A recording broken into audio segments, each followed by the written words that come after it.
can really take the map and drive the instructor inside the classroom and link it to the M step, then everything will move.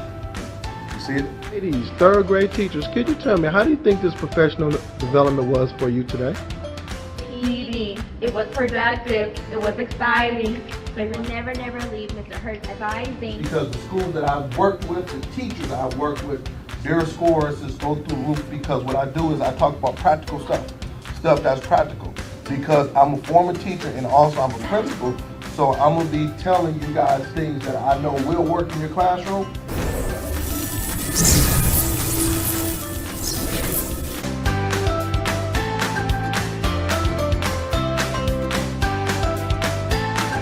For booking, please visit shurtschoolturnaroundspecialist.com.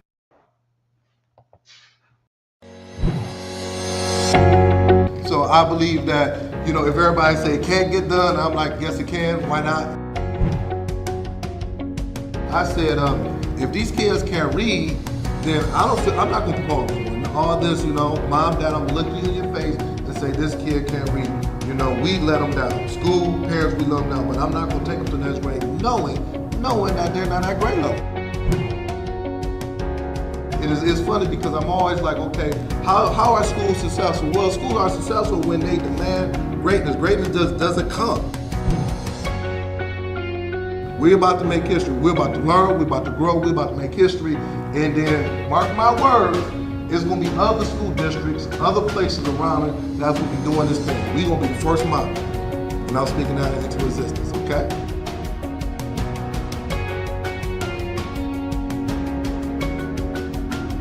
For booking, please visit shurtschoolturnaroundspecialist.com.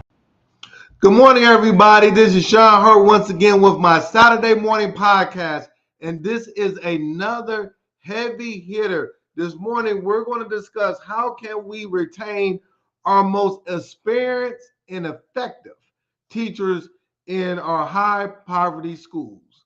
How can we retain our superstar teachers, our best teachers in high poverty schools? So come on in, hit that share button. Let me know where you come from.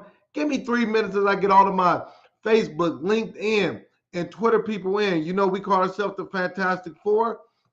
And I'm excited. Another powerful Saturday podcast. I come in at 10 o'clock, and then we have Create and Educate at 10:30, Principal Fele at 11, and on Sunday we have Brother Josh Tarver. Just excellent information. And I'm excited about this. I put the post up the other day, and people was responding, was like, Hurt, you got to talk about it. You got to talk about it. You got to bring it. You got to bring it. So listen, we're going to talk about it. We're going to bring it. So just give me a couple more minutes, and I'll get all my groups in. All right. And it's a kind of cloudy Saturday morning here in Michigan, kind of cloudy, but I know all of the schools in Michigan are out. They're out for the summer break, and my schools down south got out a couple of weeks ago. So everybody's out relaxing, enjoying themselves.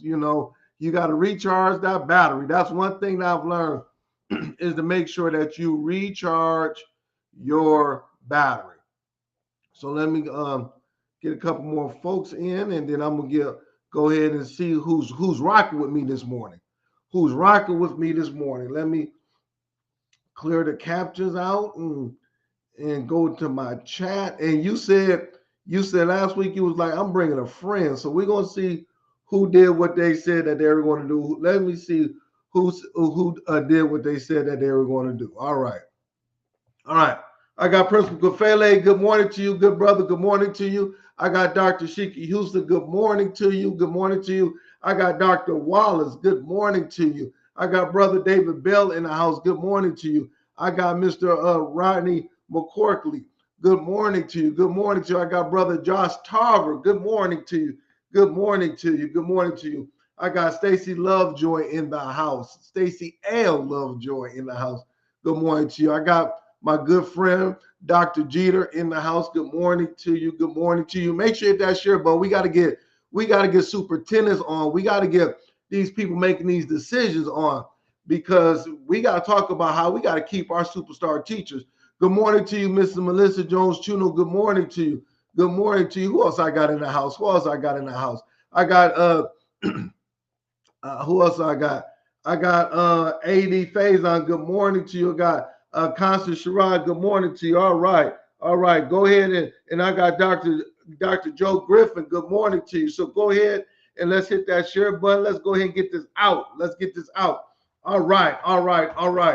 So once again, this is a hot topic. This is a topic that we got to discuss. I'm going to go PowerPoint style for a few seconds and stuff like that. But I just want to let you know where I will be at in the next couple of weeks. What's going on in education next couple of weeks. I will be in Sterling Heights, Michigan. Be doing a school board training in Sterling Heights, Michigan. That's what I've been doing lately. I've been training school boards. People don't realize how important it is to get the school boards on the same accord with the superintendent, his or her cabinet, and the schools. We missed that. So I'm not going to miss it. I'm doing training on that. So I'll be Sterling Heights, Michigan on the 16th. I got a virtual training with Principal Nancy Edwards from Alabama. So I'm going to be in Alabama virtually on the 17th. I'm going to be in Romulus, Michigan on the 19th, once again doing school board training. And then I will also be in Orlando, Florida, the 29th through the 1st. So that's what my schedule is looking like. If you would like for me to come and support your school, I have some open days during the summertime. Last week, I talked about how important it was for the next 3 weeks to make sure you get those plans in place, get them rocking and rolling. So that is the work I am doing. Just give me 1 second. I got some things happening on the other end. I want to make sure we got everything situated and straight. So just give me 1 more second. All right. And then I always ask this question, ladies and gentlemen. What is keeping me up at night in education? What is the one thing that keeps you up at night in education? So put it in the chat. What is that one thing? That one thing that when you're putting your head to the pillow and you just think about it all of the time. I know I talked to a couple of educators that's on this platform this week, and we've had some in-depth conversations regarding what is happening in education. And the conversation is like, we gotta really, hold on, let me get this light in. We gotta really do some more things. We gotta really adjust what we're doing because it is not working. The reason why I'm gonna talk about this topic on why we gotta keep our teachers, gotta keep our teachers is because this data right here. Let me just go PowerPoint style. And I want you to feel what I'm feeling, okay? I want you to feel what I'm feeling. I think this is it right here. All right. I'm gonna go right here, current slide. Okay. I'm gonna make sure, I'm sorry. Give me, I wanna make sure that everything is good. I'm gonna make sure that the slideshow is working. Let me know if you it might be put. Hold on. All right. Are we good? Okay, cool. I don't know why it's so slow on the other end. Give me a yes if you can see this slideshow. Give me a yes if you can see this slideshow. I don't want to start talking to. Yeah, okay, got it. Okay, cool. We're good. This is why I'm going to talk about the topic that I want to discuss. In some areas, 40%, the first bullet point, 40% of children living in poverty aren't prepared for school. So what that's pretty much saying is that the data, because you know I'm a data person, and not only do I look at the data, but me being in this thing for 25 years, I see it. Half of the kids that's living in poverty are not prepared for school when they come in preschool or kindergarten. The second one, studies have found out by the age of four, you know what it looks like. Children in middle class and upper class families hear 30 million not 30,000, 30 million more words than children and families receiving government assistance. We know that if from the age of birth to 4 years old, that vocabulary is so important. Parents using complete sentences, talking to kids, because once again, they will pick up the vocabulary from the parents. So before they even get to school, they already are 30 million more words advanced of heard 30 more million more words than kids receiving government assistance.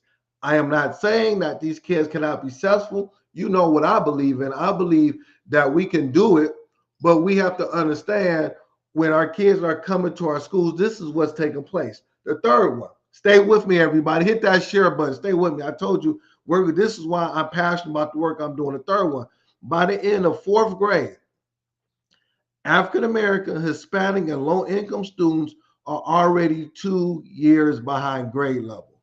By the time they reach 12th grade, they are 4 years behind. So consequently, by the time they get to the 4th grade, they are 2 years behind. So you already scratch your head.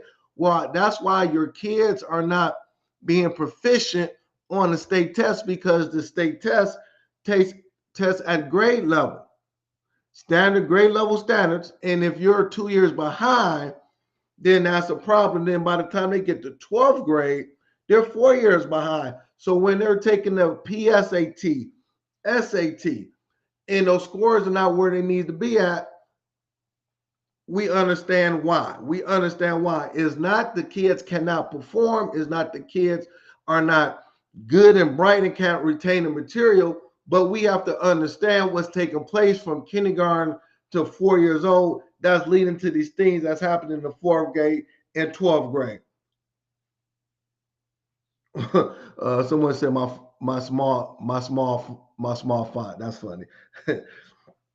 Next thing is that last thing, and then I'm gonna talk about this. More than 30 million children are growing up in poverty. In some low-income communities, listen to me, there are only one book for every 300 children. So you got some communities. You got some communities that you might live in or drive by, that I have lived in or drove by or taught in or whatever it may be.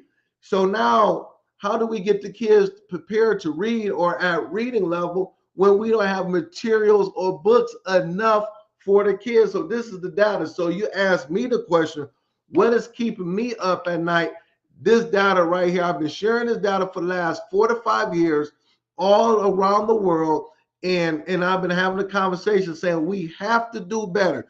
Well, Hurt, what is the one thing that can change these 4 data points? What is the one thing, Hurt, that can change it? The one thing that can change it is that we have to retain our experienced and effective teachers in our highest poverty schools. I'm going to say this again. What is the one thing that can change it? We have to retain our effective teacher in our high poverty schools.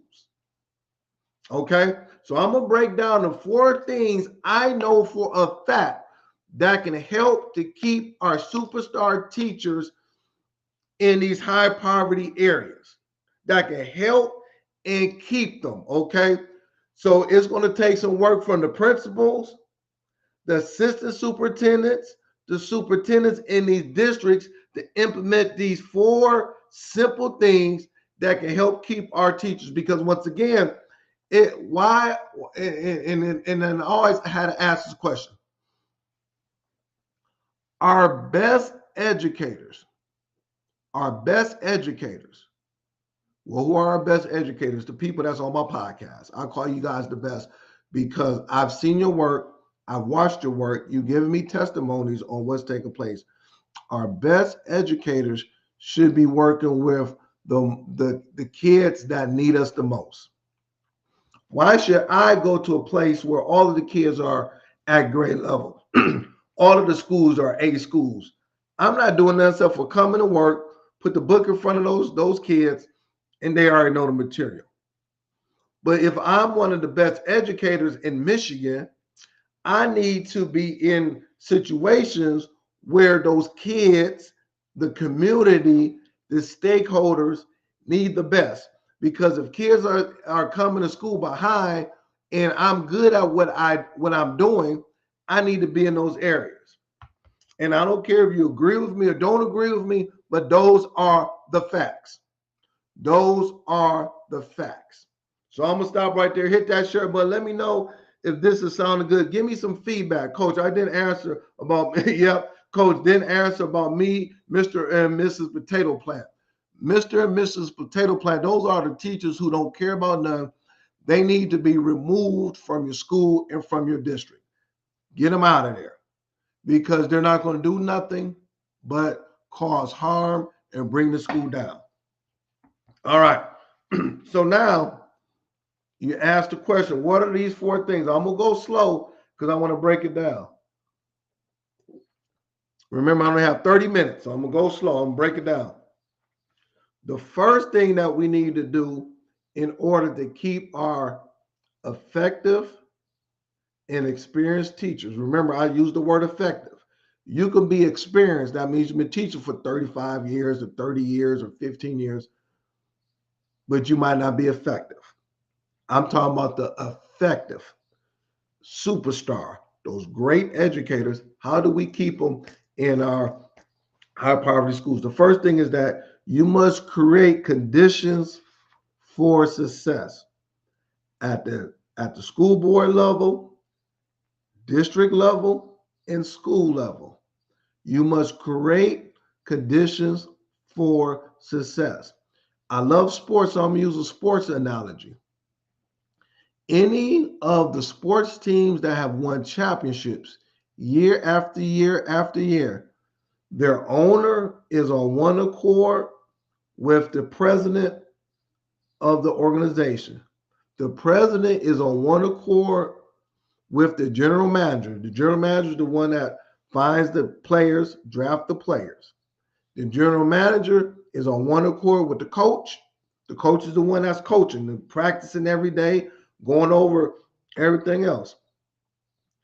And then the coach is on one accord with the quarterback or whoever that's in charge. You see how the chain of action is? Does everybody get it? Does everybody see how the chain of action is? Same thing with this. If you want to keep your effective teachers, the school board has to be on one accord with the cabinet, which is the superintendent and his or her cabinet. The superintendent has to be on one accord with the assistant superintendent. And the assistant superintendent has to be on one accord with the principals. And they have to create the environment to be able to keep the teachers. Okay? That's how it looks. And then how we break it down. So you create the condition for success. And then you have to bring in strong instructional leadership. Teachers strive or do good under principals who offer support, hold high expectations, and build a culture for professional growth. I'm going to say this again. Teachers strive. They love. Effective teachers strive under principals. That means you are the principal of the school, 500 kids who offer first support, hold high expectations. You have to hold high expectations. A lot of times we lower the expectations because we're looking at the data and we say the kids can't do it. The teachers who are your effective teachers, they want high expectations. Raise the bar or expectations. The next one, and build a culture of professional growth. Write it down, please. We got to get this. A lot of times we're focusing on the wrong things. Strong instructional leadership from the principal. That's under create conditions for success. The next thing is that I'm trying to keep my teachers, and this is what I know. They want collaborative culture. Foster professional learning communities where teachers feel heard, respected, and part of the team making a difference. They want to be part of your team.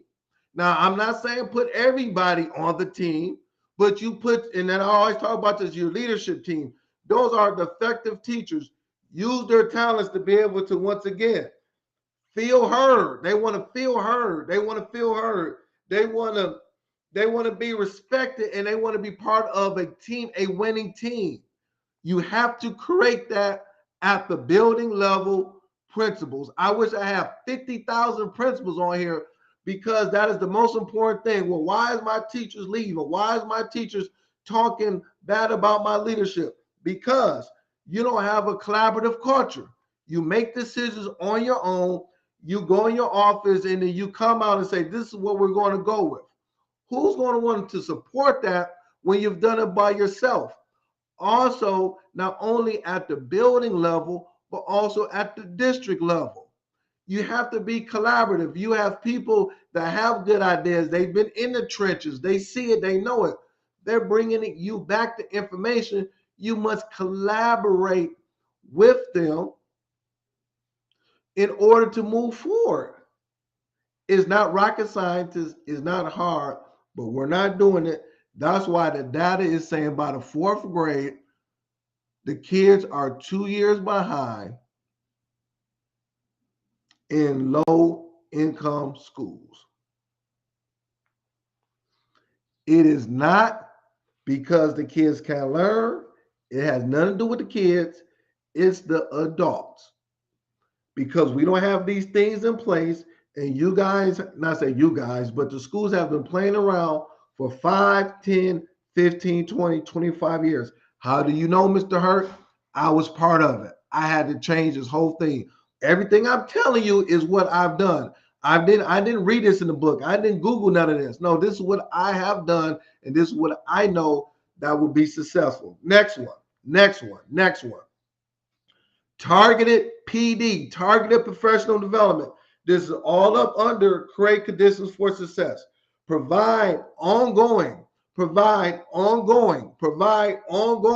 down. Provide ongoing, high impact professional development that builds skills and affirm teachers' expertise, especially, I love it. I'm feeling good, especially in culturally responsive pedagogy. Say it again, Hurt, because I'm writing this down. Ongoing professional development, ongoing, especially in culturally responsive pedagogy. That's what your teachers want to stay for. I was talking to a colleague the other day.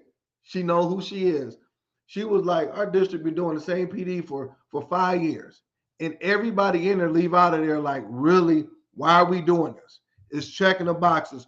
Quit checking the boxes, please, and let's give these teachers the PD that they need. Well, Hurt, what is the PD that's going to move the needle? Well, I have 800 kids from poverty areas. Well, why don't we do culturally responsive pedagogy that's going to teach all of us on how we can better serve our kids? That's only the first. So it was number one, create conditions for success. And these are the bullet points under there. Hit that share button. Let me know if this is sounding good. I told you I am on fire. I did my research. We got to have this. Number two, how much time I got? I still got about 8 minutes. Stay with me. On my YouTube, all of my LinkedIn, all of my Twitter, all of my Facebook, folks. Stay with me. Hit them emojis. Give me some love. Give me some. Get all of that. We want to make this. We want to make this big. I need people to get this. Number two, compensate more strategically. Compensate. Bring that bag to the table. Bring money. Compensate more strategically. Listen to what I'm saying. A lot of districts compensate, but they just throw the money out there. Compensate more strategically. Let me give you 2 areas. Incentives that matter. Some districts can, some districts cannot, but the districts that can, you might not even be able to do it this year. Contract, you maybe the contract next year you can negotiate this, but incentives that matter. Offer bonuses, loan forgivenesses, or housing stipends tied to service in high-need schools. But these need to feel like respect and not a bait. I'm going to read this again. Offer bonuses. Okay, you got a bonus. Boom. You work in this high-need school. Let's give you a bonus. Loan forgivenesses. Let's forgive some of those loans, $20,000, $25,000, $30,000. We're going to forgive the loan if you stay in this school, in this district for 5 years. Or housing stipends. Here's $600, $700 a month as a housing stipend if you live in the community. Your mortgage might be $2,000. Now you're only paying $1,300 because we give you a $700 housing stipend. Oh, I'm staying for that. Or tied into service in high need schools. So those things, we need to be creative. We just don't need to be throwing money. Let's be strategic. Let's sit down and say we want to attract our superstar teachers. We want to keep our superstar teachers. Let's put some of these things in place so these teachers will stay and not go to another district. When you start to put these things in place, these compensation packages, and it's not done just willy-nilly, but you really put some time in it, people are like, oh, I wanted to stay. I want to stay. The next one is this. Up under that, a career ladder. Give experienced teachers leadership roles like mentoring, coach, or model teacher without pulling them out of the classroom. Now, a lot of people don't want to be principals, but they just want to stay in that classroom and just teach. That's their passion. That's fine with that. But give them some mentoring roles. Give them some, let them be a model teacher, a coach, and you can add a stipend to that without pulling them out of the classroom. Incentives that matter in a career ladder where they can feel that they can coach. For example, summertime, you might have about 35 to 40 new teachers. Go to those superstar teachers and say, hey, do you want to coach, mentor, whatever it may be with these new teachers coming into the building? Oh, well, I'm gonna stop right there. I'm gonna read some of these comments. Man, y'all are providing so much comments. This is, I got Dr. Jeter. You're sounding good, Sean. Parents should be held accountable. Take advantage of early childhood programs. Children are starting kindergarten at 2 years old behind, not making basic things. Yes, that's what we got to start doing. See, we having these conversations when they're 9 and 10 or 11. No, let's start at 1 or 2 at birth. At birth, Jeffrey Canada, I love what he's doing in New York. I used to watch him. I watch him all the time. He was like, as soon as that mama give birth to that kid, we need to be putting books into the parents' hands. We need to talk to parents about what that looks like, things of that nature. That's why, not to put a plug, that's why I wrote this book. I wish every parent in the world would have this book because the book talks about strategies as soon as you give birth to that kid, what you need to do. And then on the school end, how we can be successful to help support parents from the school end. This is what the data is saying. Please. Man, I need about 2 more hours. I need to do this PD all around the world because now we get these teachers back in. Number 3, prioritize well-being, emotional support, and workload balance. Number 3, prioritize well-being, emotional support, and workload balance. Let's go with emotional support first. Trauma-informed environments are just as important for adults as they are for students. Provide mental health support, peer networking, and time to recharge their battery. Provide that for them. Have people to talk, have whatever that is. Give them emotional support. It could be as easy as having them come to the office and they're just talking to you about what's going on. Provide that for them. Next thing, work-load balance. Reduce. Pretty please, Rashad. I'm praying for this. I am praying for this. Reduce unnecessary paperwork and ensure planning time is protected and meaningful. I'm going to say this again. If you really want teachers to pull their hair out, get mad, and walk out the door, the superstar teachers, reduce all the unnecessary things that these teachers have to do. You got them doing things, it's busy work. And ensure that their planning time is protected and is meaningful. Protect planning time. Okay? And then during the planning time, make sure it's meaningful, that people is does not come together for 45 minutes to kick it. We don't need people kicking it. We need our planning time to be protected and meaningful. Number 3, prioritize well-being. Last one, number 4, and I'm gonna leave off this. Make it personal.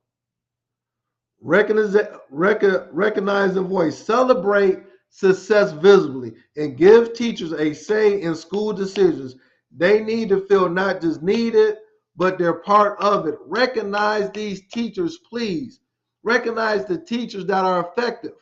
Give them a trophy, give them a certificate, give them teacher of the week, teacher of the month, but don't give it to people who are not good, because it's not going to mean nothing. Give it, it's just like in basketball or football, they have an MVP, the most valuable player. Everybody doesn't get the MVP.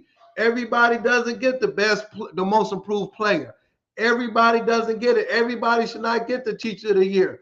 When that teacher of the year certificate goes out to Mr. or Mrs. Smith, everybody should know, oh, they're about that business. But like Josh Tarver always say, you can't give it to Mr. or Mrs. Potato Plant, because if you give teacher of the year to Mr. or Mrs. Potato Plant, everybody's going to look at you as, oh man, this doesn't mean that I'm not taking nothing serious in the school in this district, because they just giving out stuff to pacify somebody. Once again, make it personal. Recognize the individuals and hear their voice. Last thing is community connections. Foster relationships between teachers and the community they serve. When teachers feel a sense of purpose, and belonging, they stay. For example, I was working in Inkster, in the Inkster school district. Inkster is high poverty, but I was in the community. I was at events. I was at everything. Even though I was not from Inkster, Michigan, I still felt a purpose. I love that community. I stayed there because I belong to the community. I got my hair cut when I had hair. I would eat at some of the restaurants. I would go to some of the summer activities when they had the festivals, the concerts, things of that nature. I was part of the community. So I'm gonna stop right there. It is 10:30.